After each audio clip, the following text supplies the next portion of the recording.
A small town is shaken when a recently widowed woman disappears just weeks after her husband's mysterious death. At first, everyone assumed grief drove her away.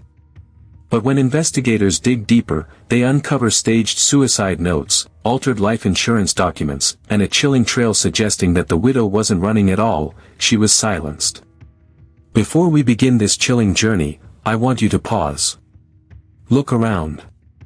Imagine how well you think you know your neighbors, your friends, your own family. The truth is, you never really do. That's why you must subscribe right now, because stories like this one will keep you awake at night, and I promise, you won't want to miss what's coming next. It started in a small, unassuming town where nothing much ever happened. A place of quiet streets, front porches with rocking chairs, and mailboxes decorated with little painted flags. Here, everyone knew each other's names, and every stranger was noticed. But even in towns like this, shadows always lurk. Sometimes, they hide behind the very people you'd least expect. Her name was Margaret Holloway, a woman in her late 30s who carried herself with quiet dignity. Just 6 weeks before her own disappearance, her husband, a well-liked insurance broker, had been found dead in what authorities ruled as a suicide. A gunshot wound to the head, a note in his handwriting left on the kitchen counter, and an untouched dinner still sitting cold on the table. The town mourned him, and pity fell heavily on Margaret. People whispered about her grief, about her sleepless eyes, about how unfairly life had treated her. But Margaret didn't simply vanish into thin air. Her absence was deliberate, sinister, and full of unanswered questions. On a rainy Thursday evening, Margaret's neighbor noticed her car still parked in the driveway. Lights flickered inside her house, yet she hadn't been seen in 2 days. Concern grew when her employer reported that she had failed to show up for work, something unthinkable for the woman known for her punctuality. By Saturday, the police were called, and soon, her home became a crime scene wrapped in yellow tape. At first glance, there was no sign of forced entry. Her purse was left on the couch, her shoes by the door, her cell phone on the nightstand. A half-drunk cup of tea sat on the kitchen counter, its surface now layered with mold. It was as though Margaret had simply walked out of her life mid-step, leaving everything unfinished. Detectives scoured the home. A diary on the nightstand revealed fragmented thoughts, confessions of loneliness, of fear, of feeling watched. One chilling entry stood out: "I know what really happened to Thomas. And I know they'll come for me next." The word sent a ripple through the investigation. Could it be that Thomas's suicide wasn't what it appeared to be? The autopsy of her late husband was re-examined. The bullet's trajectory raised doubts, the fingerprints on the gun didn't match the official report, and the so-called suicide note, once casually dismissed, was now suspiciously inconsistent with his normal writing style. Forensic experts found cut-and-paste elements in the text, suggesting the note could have been fabricated. The case shifted rapidly. Margaret wasn't just missing, she was potentially silenced. Detectives dug deeper into Thomas's financial records and uncovered something shocking: 3 separate life insurance policies, totaling nearly $500,000. Each policy named Margaret as the sole beneficiary. The timing was damning. All 3 were updated within the last year, just months before his death. This revelation painted Margaret not as a grieving widow, but as a woman with a powerful motive. Yet that theory clashed with the diary entries where she seemed terrified, not triumphant. Had she staged her husband's death only to regret it later? Or had someone else orchestrated everything, framing her to take the fall? The town buzzed with speculation. At the diner, in the barber shop, even in the pews at Sunday service, everyone had an opinion. Some said Margaret had cracked under the weight of grief and guilt, fleeing into the night to start over somewhere new. Others believed she had been abducted, silenced by the very people she hinted at in her diary. But one piece of evidence would cast a darker shadow than any rumor. A neighbor across the street turned over surveillance footage from their front porch camera. At 2:13 a.m., on the very night Margaret vanished, a shadowy figure was captured entering her home. The footage was grainy, the figure's face obscured, but the outline was unmistakably male, broad-shouldered, moving with practiced calm. 30 minutes later, the same figure left the house carrying a large black duffel bag. Margaret was never seen again. Detectives scrambled to identify the figure. The bag was never recovered, no fingerprints were left, and the trail went cold. Until another discovery reignited the case. Hidden in the back of Margaret's closet was a lockbox. Inside, investigators found forged documents, blank checks, and several passports bearing her photo but under different names. The passports were expertly crafted, suggesting professional help. Why would a grieving widow possess multiple identities? The discovery tore apart any remaining sympathy for Margaret. To the public, she was no longer a victim. She was a con artist, a fraud, and likely a murderer. The media labeled her the Vanishing Widow, a woman who had deceived an entire town. But not everyone was convinced. One detective, Officer Lane, obsessed over the diary entries. He believed they were authentic, a desperate woman's attempt to leave behind warnings. His gut told him that Margaret was not the villain but the second victim of an elaborate scheme. Weeks turned into months, and the case grew colder. The insurance companies withheld payouts, the town moved on, and the Holloway home was left abandoned. A decaying monument to secrets that refused to stay buried. But then, just when the story seemed destined to fade into silence, a startling break emerged. Two hikers, exploring a wooded area 15 miles from town, stumbled upon something half buried in the dirt. It was a torn piece of fabric, weathered and stained. Testing revealed it matched the blouse Margaret was last seen wearing. Nearby, fragments of a burned notebook were recovered, the words barely legible. One phrase, however, survived the flames: "They promised I'd be safe, but they lied." The evidence reopened the case, reigniting speculation, suspicion, and fear. And then, an anonymous letter arrived at the local police station. The words were typed, the envelope untraceable. It read, "You're looking for Margaret in the wrong places. She was never supposed to be found."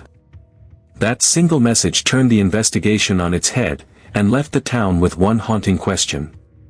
Was Margaret Holloway truly gone, or was someone making sure she stayed invisible forever? The anonymous letter shifted the case from a dormant mystery to an urgent hunt. Investigators who had filed away the evidence pulled their notes back onto the table, examining every detail under a sharper light. The phrase, "she was never supposed to be found," was not the language of a woman fleeing guilt, but the tone of someone being silenced. Detective Lane, the one who had refused to let go of Margaret's diary entries, grew more convinced than ever that she was no mastermind. He believed she had uncovered something within her husband's life that placed her in mortal danger. But what was it? And who had wanted her gone so badly? To find answers, Lane retraced Thomas Holloway's financials beyond the insurance policies. That was when he uncovered a network of shell companies, payments routed through obscure accounts, and one name that kept appearing: Elias Cartwright, a respected businessman with quiet influence in town. Cartwright was known for his philanthropy, his connections, and his ability to make problems disappear. Whispers soon spread: was Thomas working for Cartwright? Had he uncovered corruption and been silenced for it? And if so, had Margaret stumbled too close to the truth, making her the next liability? The investigation turned toward Cartwright discreetly, but every attempt to dig deeper hit walls of silence. Witnesses refused to speak, files vanished from record, and surveillance cameras around his properties conveniently malfunctioned. It was as if the town itself conspired to protect him. Still, the trail refused to die. The burned notebook fragments found near the woods yielded one more phrase under infrared analysis: the meeting, warehouse. The partial words pointed to a possible rendezvous. Lane scoured property records and found an abandoned warehouse once leased by a company connected to Cartwright. When investigators searched the site, the building stood hollow, dust coating the concrete, but in one corner they found drag marks on the floor and scraps of duct tape. There were faint traces of blood. Testing confirmed the blood belonged to Margaret Holloway. The revelation confirmed what Lane had feared: Margaret had not disappeared willingly. She had been taken. Public perception shifted once again. News outlets that once vilified Margaret began painting her as a tragic figure, caught in the crossfire of power and greed. Yet, the question of her fate remained unanswered. Was she alive somewhere, hidden? Or was her body concealed? Her story ended long before the town had even begun asking questions. Then came another break, one as terrifying as it was revealing. A former associate of Cartwright's, facing charges in another state, agreed to testify in exchange for protection. What he described was a web of extortion, staged deaths, and financial fraud. According to him, Thomas Holloway had become a liability when he threatened to expose the operation. Margaret, after discovering discrepancies in the insurance paperwork, had unknowingly stepped into the same trap. The associate claimed Margaret had been lured under the pretense of protection, a promise to keep her safe from those who killed her husband. But it was a ruse. She had been taken to the warehouse, interrogated, and when she refused to comply, she vanished. The words from the burned notebook now made sense. They promised I'd be safe, but they lied.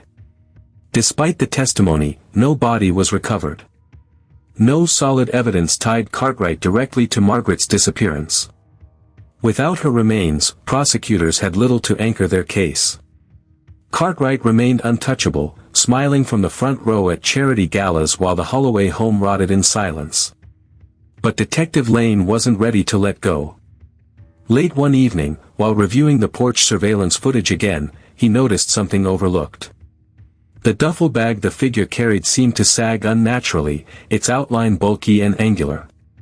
Comparing it with police evidence photos, Lane realized the bag bore the logo of a storage company located just outside town. Armed with a warrant, investigators descended on a row of storage units rented under shell names connected to Cartwright's companies. Inside one unit, hidden beneath tarps and crates, they found the duffel bag. What lay inside silenced the room. Clothing identified as Margaret's. Bloodstains matching her DNA. And most chilling of all, a lockbox identical to the one found in her closet, but this one contained documents Margaret had hidden away, including copies of her husband's falsified insurance files. She had been gathering evidence, preparing to blow the whistle. The duffel bag was not just proof of her end. It was Margaret's voice reaching from the grave, demanding justice. The case finally had enough weight to press charges. Elias Cartwright was arrested in a public spectacle, his empire unraveling overnight. Associates turned against him, deals collapsed, and the community that once protected him recoiled in horror. But justice was incomplete. Margaret Holloway's body was never found. Despite every search, every excavation, her final resting place remained a mystery. Some believed Cartwright had arranged her burial in a place so remote it would never be discovered. Others whispered that Margaret might still be alive somewhere, hidden under one of the false identities she had collected, waiting for the right moment to resurface. The Holloway home, now abandoned, became a grim landmark in town. Strangers passed by to take photos, journalists filmed specials, and locals avoided walking too close after dark. The rocking chair on the porch gathered dust, swaying slightly in the wind, as if someone invisible still sat there, waiting. Detective Lane, now retired, often returned to the case files late at night. He believed Margaret had left behind enough fragments of truth to keep her story alive. He refused to call it closed. And so the legend of the Vanishing Widow endures, a story of betrayal, silence, and power. A story where the victim became both villain and martyr in the eyes of the world. A story that reminds us that the most terrifying crimes are often the ones hidden in plain sight, behind the smiles of those we trust. To this day, when townspeople speak of Margaret Holloway, they do so in hushed tones. Some call her a con artist. Others a victim. But one truth remains undisputed: she knew something that was never meant to be revealed. And for that, she paid the ultimate price. Now, I want to leave you with this thought: how many other Margarets are out there? How many lives are rewritten by those with power, leaving behind nothing but whispers and shadows? If this story unsettled you, if it made you question just how safe your own world is, then don't let Margaret's story vanish into silence. Subscribe now, because there are more stories waiting in the dark, stories you need to hear. And maybe, just maybe, the next one will make you wonder whether the person you think you know best is really who they claim to be.